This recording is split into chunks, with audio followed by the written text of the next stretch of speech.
Rina, originally the Registro Italiano Navale, or Italian Naval Registry, was one of the very first classification societies when it was set up back in 1861, tasked with classing various maritime vessels based on their construction and design, taking into account, of course, their final usage.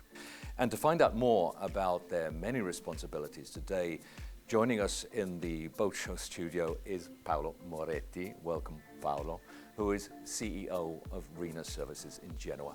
Thank you, Justin. PAOLO, I'd like to start if you can tell us a little bit more about what a classification society does, because despite the name, Rina is not only involved with ships and yachts, correct? It is absolutely correct. So since 20 years ago, we started diversifying our activities. Now maritime remains one of our core businesses, but it accounts roughly a quarter of our total revenues and activities, the rest being all the various sectors of the industries, space and defense, energy, mobility, infrastructure. But as you correctly mentioned, we started way back in 1861 as a classification society. It looks a very strange name. What we do basically is we do the plan approval, the plan appraisal of all the engineering plans according to which the yacht will be built. We will supervise the yacht during its building phases. We'll make all the harbor tests, all the sea trials. We will test in the workshops all the main equipments that will go on board at the manufacturers. And then during the in-service life, we will take care of the yacht. We will do periodical survey in case of casualties, of accidents, unforeseen events. We will perform occasional surveys. At the end, we will guarantee that the yacht is still in compliance with our own standards and by the standards of the flag whose the yacht is flying. So this means the international convention like SOLAS, Lodline, MARPOL, and so on. And I understand there are some 50 classification societies around the world, from Lloyd's Register to DNV, Bureau Veritas. Some of our viewers might want to know why there are so many, and is there a difference between them? Well, of course, maritime is a global trade, and there is history. There are local classification society, more on the domestic market. Let's make the first big difference between the so-called Ajax class society. We founded Ajax. Ajax was established in 1968, and today it accounts 11 classification societies, together totaling the 90% of the gross tonnage of the ships around. So 9 ships out of 10 are classed by one of the Ajax members. Of course, we have common rules, we have common policies. We ensure that the safety is always at the center of our investments in terms of R&D, in terms of tools. And we also have a common approach towards the various international organizations like IMO, ILO, and so on. So Ajax is really taking care that their members are investing a lot on the shipping, on the competence of their surveyor, and is speaking, let's say, as a sort of one voice towards the international regulatory community. Okay. And you're here today to focus on the super yacht segment. We all know that the size of large yachts has increased dramatically over the last 20 or 30 years. How has that affected your job? Well, of course, not all the class societies are interested in yachts. There are class societies that are much more focused on them, and other that are more on the merchant ships, on the passengers, on oil tankers.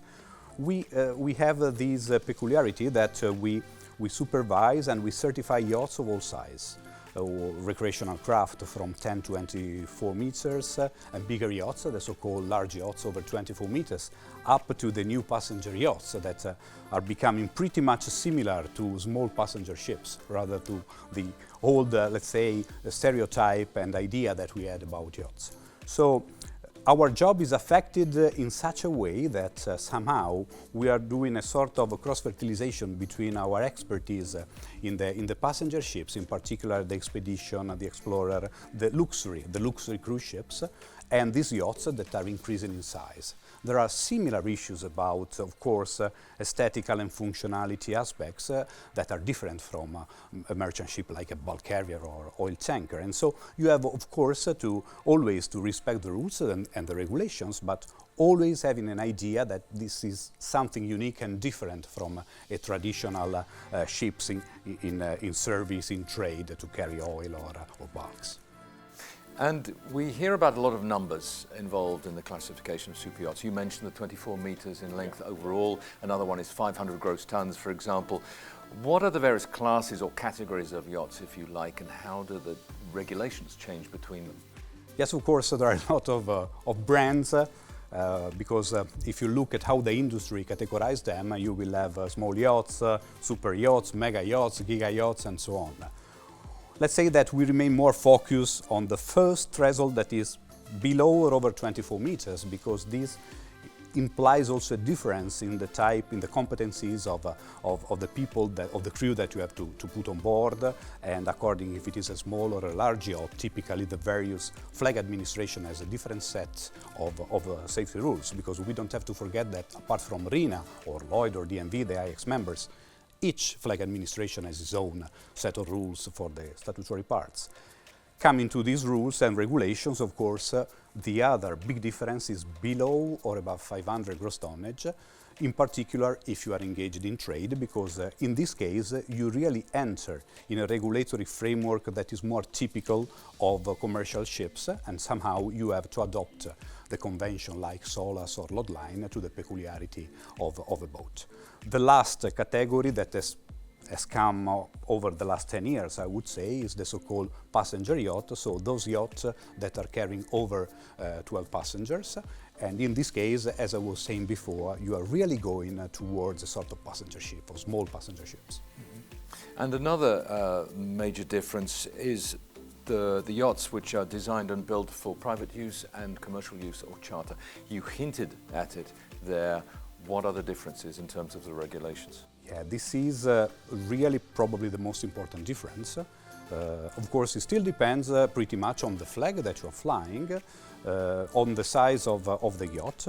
As I said before, if you are engaged in trade, you have a different set of rules and regulations that you have to comply with. But what I'm seeing more and more is that for yachts over 35 and 40 meters, in any case, during the new building stage, the compliance with the commercial yacht rules is always guaranteed, because it's also an added value if you want in the future to sell the yacht, and so being sure that when you sell it, the potential buyer can use it in commercial if he wants. So for sure, this difference, in particular in range of yachts over 100 feet, I would say, is decreasing a little bit, in the sense that almost all yachts are built in compliance with the commercial yacht rules. For me, what remains important is that you keep the safety standards on when the yacht is in service, if you are using it in private, and you also make sure that your crew, independently if it is a private or a commercial yacht, is well trained, as all the competencies. We have witnessed, Justin, this was a really horrible annus horribilis, I would say, because we witnessed a lot of accidents, boats sinking, taking fire, and I think that it is important to build it according to the higher safety standards and to man it with the more competent crews. Mm-hmm. Sustainability is another important issue today, and Rina has always been at the forefront of promoting eco-responsible yachting. You launched some years ago, for example, the Green Plus notation. Can you tell me something more about what the Green Plus notation is, and what's the focus of your sustainable agenda today? It is in our DNA. We started, I must say, we started with the cruise ships. We come back again to the passenger ships because during the 90s they wanted to reach places like Alaska or the Antarctic hemisphere, places in which for sure so much sensible from the environmental point of view. And we understood that the international framework of rules and regulations were not enough for these places, and we started creating our own standards. It was the Green Star. And then we decided with the Green Plus to make a broader approach, a goal-based approach, where the designer will select all the areas and proof the measures that he's putting in place can be design measures, operating measures, to reduce as much as possible his, the carbon footprint at the end and the environmental degree, environmental compliance degree of the vessel in terms of construction, operations and manning. So it remains at the key point of our interest as classification society, and the fact that we work in so many different industries, like we decarbonize the railway system, we work to decarbonize the steel manufacturer. So we manage to have this sort of cross-fertilization from one area to the other and bring the experience that we are building ashore also on the shipping side. And last question, I believe. What, in your opinion, what will be the main challenges facing Rina and other classification societies regarding the superyacht segment over the next 5 years or so? I think energy transition, digitalizations are really one of the two main drivers, and as I said before, is something that you cannot approach with the traditional way of waiting somebody sending you the drawings, applying the rules, sending the comments. Also because sometimes the rules are not there. So you must have, first of all, a great competence in the sectors, in the various sectors, and you must have this proactive approach. You must focus on the digitalization, new tools. More and more we will do a 3D approval instead of having people from 3D model bringing in 2Ds and sending to us. More and more people want that classification society will assist them more on the performance side, not only on the safety. We are doing it with the comfort class, for example. Noise and vibration, we know very well that is of paramount importance for yachting. Again, the green notation, the cyber security, because yachts will be more and more connected, but these will open potentially, let's say, a gate for hackering and for some initiatives. So cyber security, offensive and defensive and cyber secure notation is again very important. For us, what we are doing, we are designing a different organization of the company itself, so a different service line. I will give you an anticipation, it will be called Maxima. And it will be a group of people properly skilled and only working in yachts in the various disciplines, naval architecture, engineering, electrical part, pretty much specialists, for example, on rigs, because for sailing yachts, for example, the rig certification is something that it's really important. And working again on the energy transition and on the digital tools that in the future will become more and more important to perform our activities. Excellent. Thank you, Paolo. I've certainly learned something. I hope our viewers have as well.